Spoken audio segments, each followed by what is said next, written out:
What's going on, Bottom Line viewers? It's Mitch here of the Bottom Line View, here with an NFL video, and for the first time ever, it's a debut of NFL fact or fiction on the Bottom Line View. Thank you to the viewer that suggested this video and this topic by constantly bringing it up in the live chats. NFL fact or fiction for the 2017 season. How this is going to work: I'm going to give you 5 questions and then 5 answers in the way of fact or fiction. I'll dive into each answer as I answer each of these 5 crucial questions in the NFL 2017 season. Let's get right into the video, starting off with question number 1. Question number 1. Can the Jaguars defense carry them all the way to the playoffs? My answer is fact. Okay, I really thought about this one because the Jaguars making them to the playoffs, well, technically that's not what the question asked. The question asked, can the Jaguars defense carry them to the playoffs? And my answer is yes. The Jaguars defense is that dominant. It's that good. And when you look at the AFC, you look at a division in the AFC South and a conference that's kind of up for grabs when it comes to past the top 3 spots. We sort of have figured out that the Patriots, Steelers, and Chiefs will all be making the playoffs and will all be contenders. But besides that, we don't really know in the AFC who's going to be in the mix. And the Jaguars currently are in the mix, tied with the Titans, for first place in the AFC South by record, 4-3. So at this current point in time, going into week 8, they have a very good shot. The reason why they have a very good shot, first off, let's take a look at their defense, which is absolutely outstanding. Calais Campbell, 10 sacks this season. Amazing. He's up for Defensive Player of the Year right now. He still has half a season to go. He could get 20 sacks when we're all said and done. They're second in passing yards given up, second in points given up, first in sacks, and first in takeaways, with a lot of those takeaways and sacks creating huge plays for their team like points. Now, the Jaguars, they do have a couple of issues too. Their defense isn't really a dominant all-time great defense, but it is a very good defense for this day and age. They have 2 stud cornerbacks. They have A.J. Bouye, and they have, in my opinion, one of the top 2 or 3 corners in Jalen Ramsey, who I think could be the best corner in the league. They're both shut down, and they can take away the 2 top options of any passing offense. So that really gives them a huge advantage. You throw into the fact that their pass rush is playing to expectation with Calais Campbell leading the way. Their linebackers are fast. They're good in coverage. Talvin Smith's leading the way in tackles.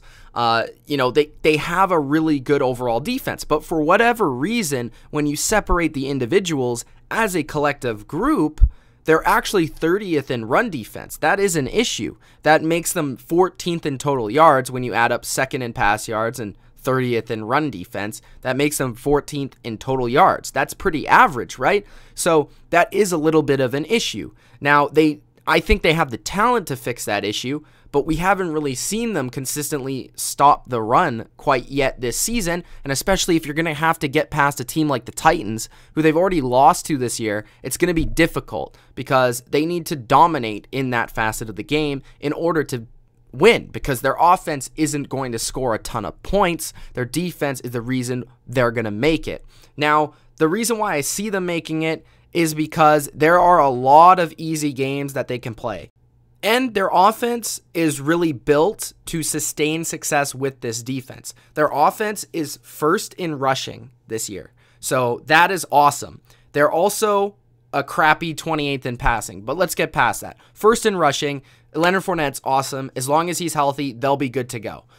The rest of the schedule contains the Browns, Colts, and 49ers. They also have divisional games, huge games against the Titans and the Texans. And they play outside divisional opponents like Cincinnati, LA, and Seattle. Now, LA and Seattle will be two tough games, as well as the Titans and the Houston Texans, but you're looking at three basically free wins against the Browns, Colts, and the 49ers, so that automatically puts them at 7 wins, and then if they win, I would say 2 more of those games, specifically the ones against the divisional opponents, they should be good to go. So the Jaguars do have a good chance of making the playoffs based on their defense carrying them there. Question number 2. Will the Cowboys make the playoffs? I'm going to say it's fiction. Now, a lot of people are jumping onto the Cowboys bandwagon at this current point in time. They had a huge performance against the 49ers where they lit them up and they looked like they were back, especially offensively. But let's dive into the Cowboys right now and why I don't think they're going to make the playoffs. Let's take a look at this schedule. So their home games are Kansas City, Philly, the Chargers, the Redskins, and the Seahawks. That is already terrible, okay? So Kansas City, one of the top teams in the AFC, now has looked a little bit more beatable as of late, and their defense isn't so great, but that would be a shootout and a really fun game to watch. I'm looking forward to that. Philly is looking like the best team in football right now. The Chargers are on a 3-game winning streak. The Redskins are a formidable divisional opponent. Seattle is a playoff regular team with a very good defense. So you got to deal with all those teams. Luckily, they play Seattle at home and not on the road. In the away games, Atlanta, and who knows really what's going to be going on with Atlanta. The Giants, which is always a tough game because it's a divisional game, but they should take that one. Oakland and Philadelphia. So Oakland is a team with a really good offense, and Philly, like I said, best team in football at this current point in time. So you're looking at games that I would say only really one of those games is probably an easy win, and that would be the Giants, but even then, that's away.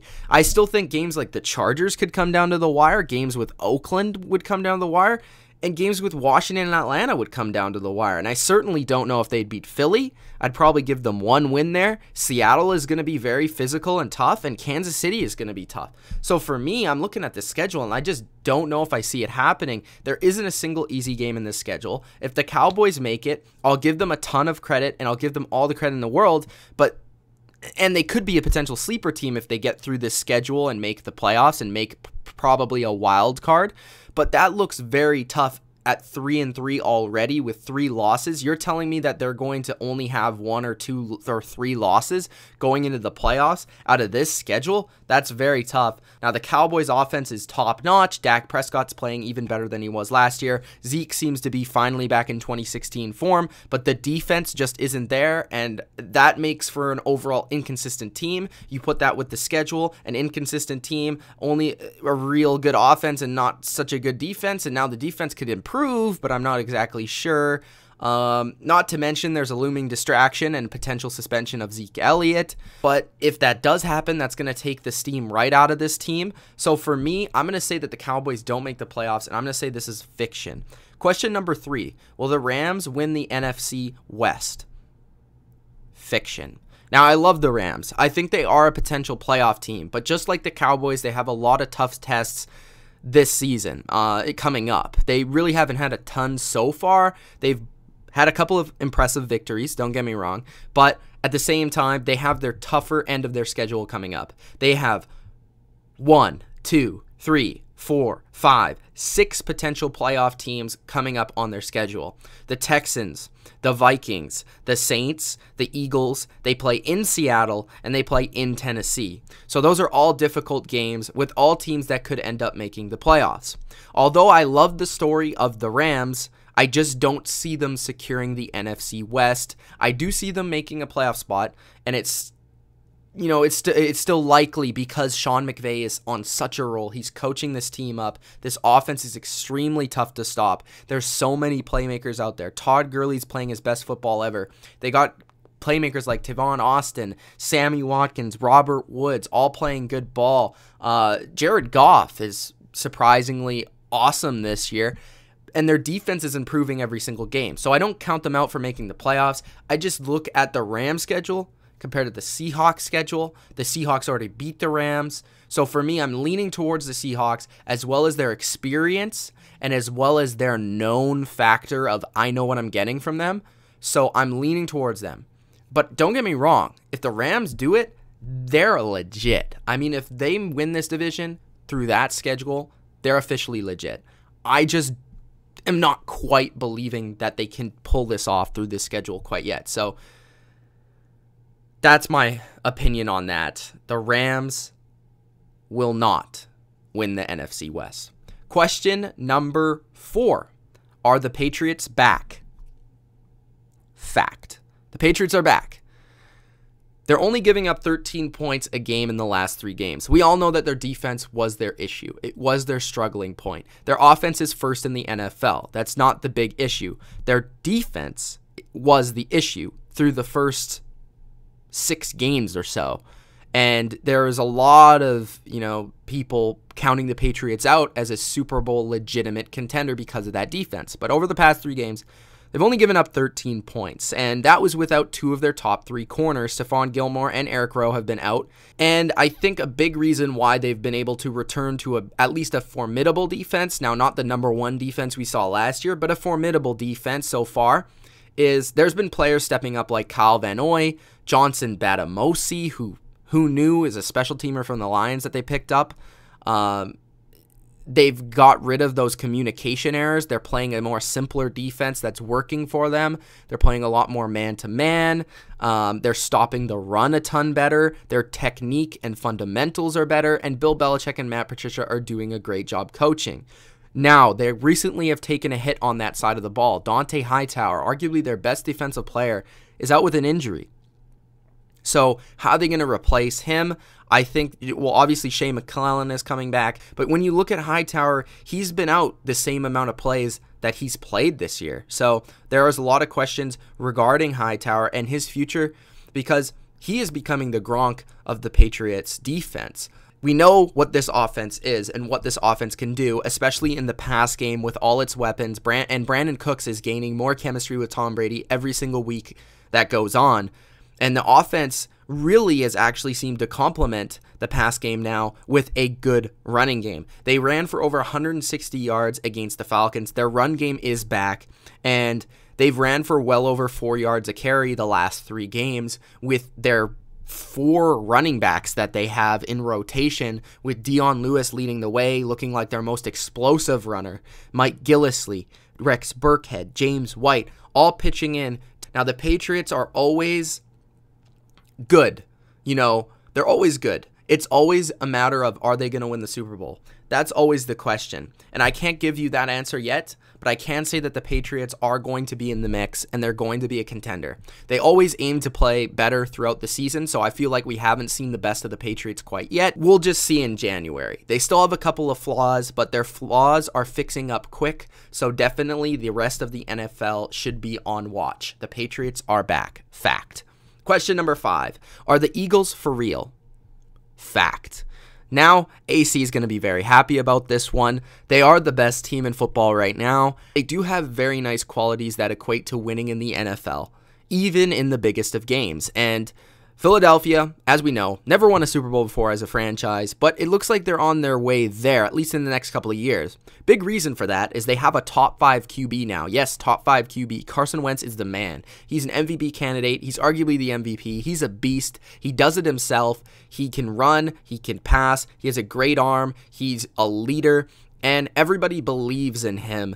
And when he really needs to make a play, like on 3rd down, he makes the play. Speaking of 3rd down, the Eagles are able to execute on 3rd downs, the best in the NFL at this current point in time. They lead the NFL in percentage on 3rd down. That's huge for the playoffs and for playoff football. The pass rush on defense is also huge for playoff football, and is amongst one of the best in the NFL. Fletcher Cox might be the best defensive player in the NFL.